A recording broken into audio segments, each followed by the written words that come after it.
Salut à tous et bienvenue sur GamerTech. Alors je vous retrouve aujourd'hui pour vous présenter le dernier modèle de clavier gamer de chez HyperX, puisqu'on va parler ici du Alloy Elite 2. Alors le Alloy Elite 2 il reprend le design du Alloy Elite RGB qu'on vous avait présenté il y a quelques années, et la seule différence elle va se situer au niveau des touches et des interrupteurs. On aura l'occasion de revenir en détail sur ces points dans la vidéo. Alors c'est un clavier qui est proposé pour 170 €, donc c'est un tarif assez élevé. Ça le place en concurrence avec les modèles haut de gamme de la plupart des constructeurs comme SteelSeries, Roccat ou encore Corsair. Donc comme d'habitude on va faire un tour de son design et de son ergonomie, on verra ses fonctionnalités et ensuite ses performances, et puis on se retrouvera en fin de vidéo pour une conclusion. Alors je vais pas m'attarder ici sur l'unboxing, puisqu'à part le clavier dans le carton, on retrouvera uniquement de la documentation technique, et on va tout de suite passer à son design et son ergonomie.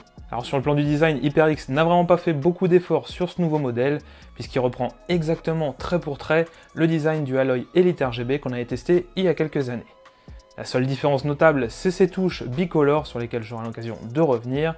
Donc on retrouve toujours un châssis en plastique dur noir mat, sur lequel trône une plaque en métal, et c'est sur cette plaque que sont installés les interrupteurs. On parle ici de clavier frameless, alors ça a quelques avantages, notamment d'être plus facile à nettoyer, et également de mieux diffuser l'éclairage RGB.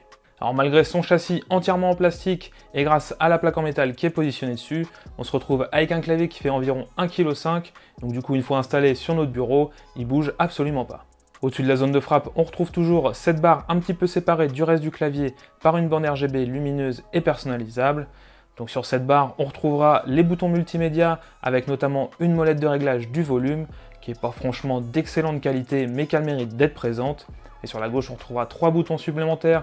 Le premier qui permettra de gérer la luminosité du rétroéclairage. Le second permettra de basculer entre les 3 profils intégrés au clavier. Et enfin, le dernier permettra d'activer le mode gaming, qui permet en fait de désactiver certaines touches du clavier pour éviter par exemple de faire un retour bureau en plein milieu d'une partie. Donc au rayon des nouveautés, la principale, et vous l'avez vu dès le début, c'est ces nouvelles touches bicolores. Donc elles sont cerclées d'un plastique blanc et sur le dessus on se retrouve avec un plastique noir classique. Alors au-delà de ça, c'est des touches tout à fait classiques en ABS.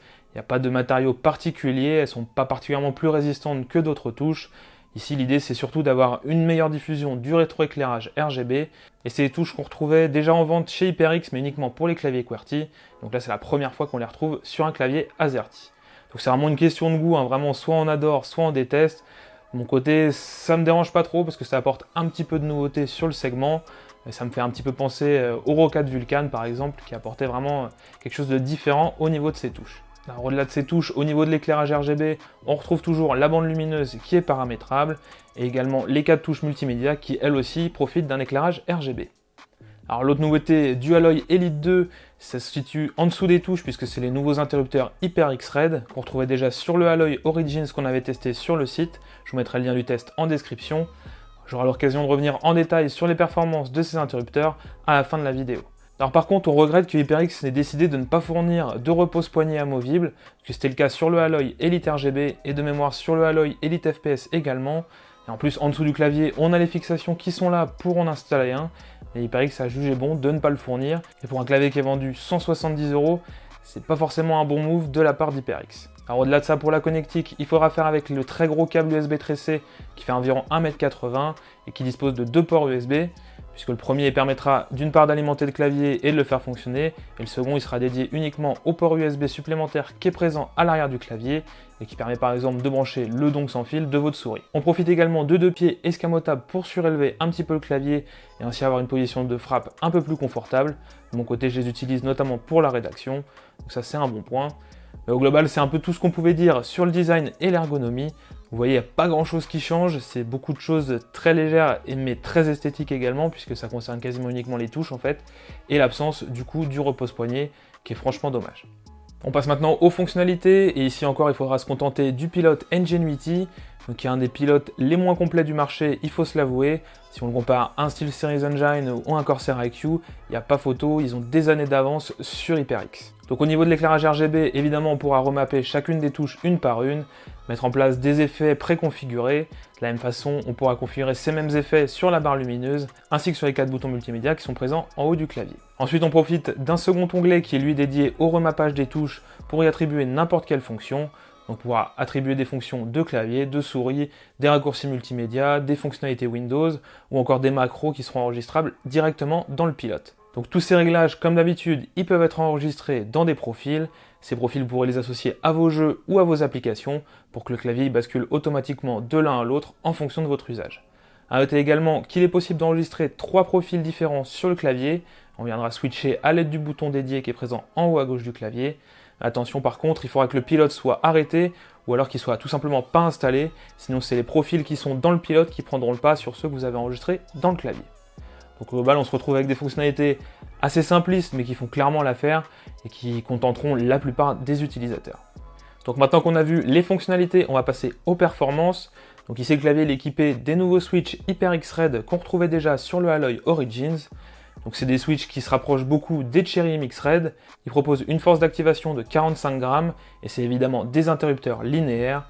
La seule différence, elle se situe au niveau de la longueur de la course, puisqu'ici on est sur une course totale de 3,8 mm avec un point d'activation à 1,8 mm. Donc ça les rend un petit peu plus réactifs que les Cherry MX Red et ça se ressent tout de suite à l'usage, puisqu'il faudra un petit temps d'adaptation pour vraiment maîtriser ces interrupteurs. Alors de notre côté, on est vraiment fan de ces interrupteurs. Moi je les ai découverts avec le Alloy Origins et je les avais vraiment adorés.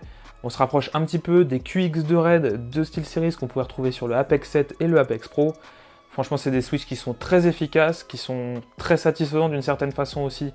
Dès qu'on les utilise, il y a quelque chose en plus par rapport à la Cherry MX Red. Le rebond est très rapide, la course est très douce. Vraiment, c'est un plaisir de l'utiliser, que ce soit en jeu ou en rédaction. J'ai rédigé tout le test de ce clavier avec ces interrupteurs-là, et vraiment, c'est un régal de les utiliser. Donc pour vous donner une petite idée du son, parce qu'ils sont un petit peu plus bruyants que des Cherry MX Red, je vous mets tout de suite un petit extrait sonore.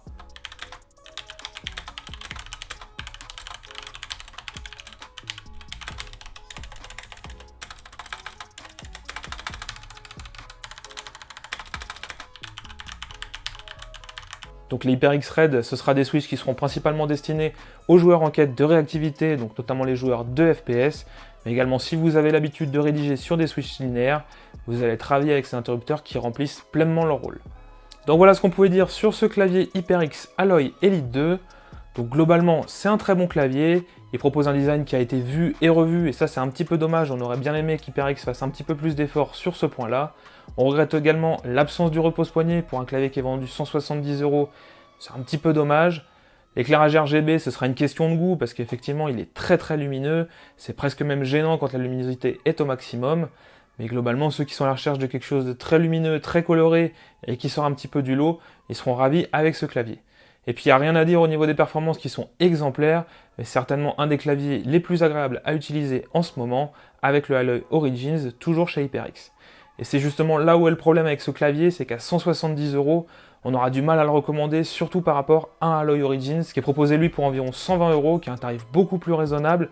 Et rajouter 50 € pour avoir un Alloy Elite 2, vous gagnerez uniquement des touches multimédia, 3 touches permettant de gérer quelques fonctions du clavier, et évidemment un peu plus d'éclairage RGB. Mais de notre côté, on trouve franchement pas ça intéressant et on vous commandera plutôt d'aller sur un Alloy Origins, qui est selon nous vraiment plus intéressant.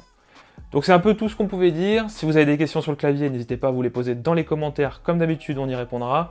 Surtout si vous avez aimé la vidéo, mettez un pouce en l'air, abonnez-vous et partagez. Et puis moi je vous retrouve très rapidement dans une nouvelle vidéo. Salut!